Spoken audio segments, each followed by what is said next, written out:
আমি এখন মুক্ত, আমি এখন স্বাধীন, স্বাধীন দেশে আমি স্বাধীন নাগরিক একজন।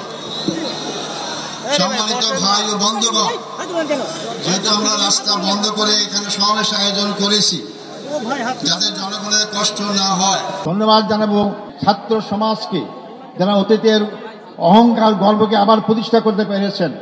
ছাত্র সমাজই রাস্তায় রাজপথে নিয়ে রক্ত ঢেলে তারা এই 14.5 বছরের ফ্যাসিস্ট সরকার সকল জুল অত্যাচারের বিরুদ্ধে জনগণকে সাথে নিয়ে তারা রাজপথে যে আন্দোলন গড়ে তুলেছিলেন, যার কারণে গর্ব গর্ব সব চূর্ণ হয়ে বাংলাদেশ নতুনভাবে স্বাধীনতা অর্জন করতে পেরেছে।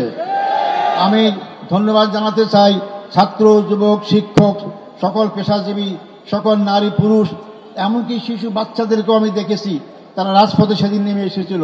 আমার অপরাধ কি ছিল?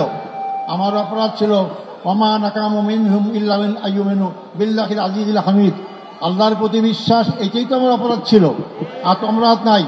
আমি তো আপনাদের কাছে দোয়া চাই যে অপরাধের কারণে ফাঁসির কাষ্ট থেকে আছে আমাদের কাছে ফুলের মালা পাচ্ছি, রশি গলা সেরে গিয়ে ফুলের মালা পাচ্ছি, আমি যেন আজীবন সেই ইসলামী আন্দোলনে আমার জীবন থাকতে, রক্তবিন্দু এক ফোঁটা থাকতে এই আন্দোলনেই যদি আমি শহীদ হিসেবে মৃত্যুবরণ করতে পারি, সে তৌফিক আপনাদের কাছে কামনা করতে চাই।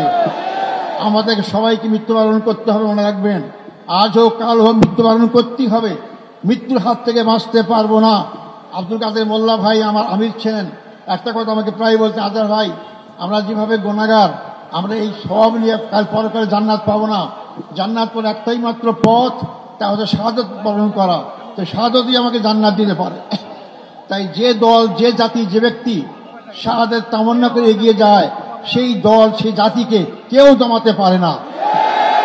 সম্মানিত ভাই এবং বন্ধুগণ, সেই দোয়া করার সাথে সাথে আপনাদের সবাইকে সবার মাধ্যমে সারা বাংলাদেশের আপনার জনসাধারণকে আহ্বান করতে চাই, আসুন, এই দেশ আমাদের, এই দেশ আমাদের সবার, এই দেশের মানুষের আশা আকাঙ্ক্ষা, চিন্তা চেতনা, ঐক্য অনুযায়ী এই দেশটাকে ইসলামী সমাজ গড়ার আকাঙ্ক্ষা আমরা সবাই এগিয়ে যেতে পারি। আল্লাহ অবশ্যই আমাদের সাথে থাকবেন ইনশাআল্লাহ।